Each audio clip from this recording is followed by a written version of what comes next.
Hello साथियों, भारतीय न्याय संहिता 2023 की धारा 90 जो कि आईपीसी की धारा 314 के समरूप है, गर्भपात कारित करने के आशय से किए गए कार्य द्वारा मृत्यु।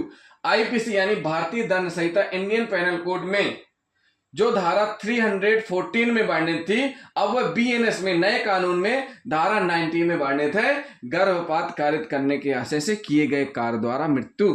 जो कोई व्यक्ति किसी महिला का गर्भपात कारित करने के लिए, किसी महिला का गर्भपात कराने के लिए कोई ऐसा कार्य करता है जिसके कारण उसकी मृत्यु हो जाती है, तो उसको इस धारा के तहत दंडित किया जाएगा।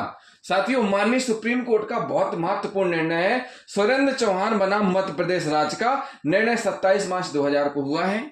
इसमें होता क्या है कि सुरेंद्र चौहान जो अभियुक्त है, इसको जिला कोर्ट ने, विचारण कोर्ट ने सजा सुनाई, मध्य प्रदेश हाईकोर्ट ने सजा बरकरार रखी और माननीय सुप्रीम कोर्ट ने भी अभियुक्त सुरेंद्र चौहान और डॉक्टर रविंद्र कुमार शर्मा की सजा बरकरार रखी, यानी दोष सिद्धि अपास्त नहीं की है, अपील खारिज कर दी थी। साथियों, इसमें निर्णय आया 27 मार्च 2000 को।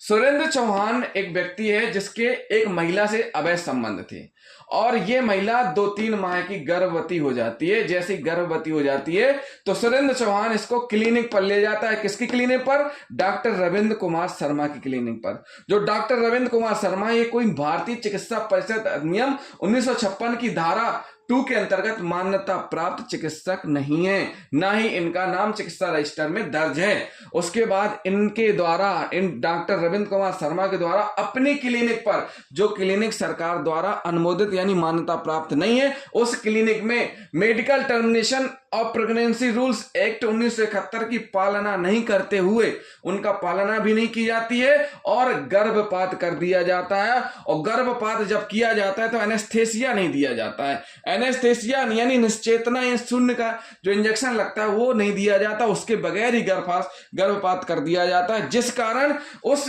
महिला की मृत्यु हो जाती है। क्या हो जाती है? उस महिला की मृत्यु हो जाती है और फिर उसकी मां मौके पर पहुंचती है। मौके पर मां पहुंच करके फिर पुलिस आती, कार्रवाई होती है, मामला दर्ज होता है, ट्रायल चलता है, यानी सुनवाई होती है कोर्ट में और सुरेंद्र चौहान और डॉक्टर रविंद्र कुमार शर्मा को आईपीसी की धारा 314 और 34 के तहत दंडित किया जाता है।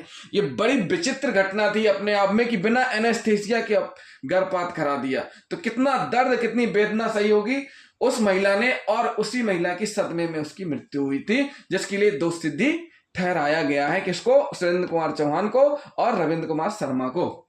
साथियों, हम जान लेते हैं ये धारा की प्रकृति क्या है। धारा संज्ञेय अपराध है। इस धारा में क्या होगा? ये धारा किस कैटेगरी में आएगी? संज्ञेय अपराध है। ये असंज्ञेय अपराध नहीं है। संज्ञेय अपराध ऐसे अपराध होते हैं जिनमें पुलिस इन्वेस्टिगेशन करके बिना वारंट की गिरफ्तारी कर सकती है। असंज्ञेय अपराध ऐसे अपराध होते हैं जिनमें पुलिस बिना न्यायालय की अनुमति के इन्वेस्टिगेशन नहीं कर सकती और इसके लिए वारंट की जरूरत रहती है गिरफ्तारी के लिए। जमानती अपराध भी नहीं है यह धारा। जमानती अपराध ऐसे अपराध होते हैं जिनमें कि अभियुक्त जमानत के रूप में क्या कर सकता है? अपने अधिकार का मांग कर सकता है जमानत प्राप्त करने के लिए। अजमानती में ऐसा नहीं है।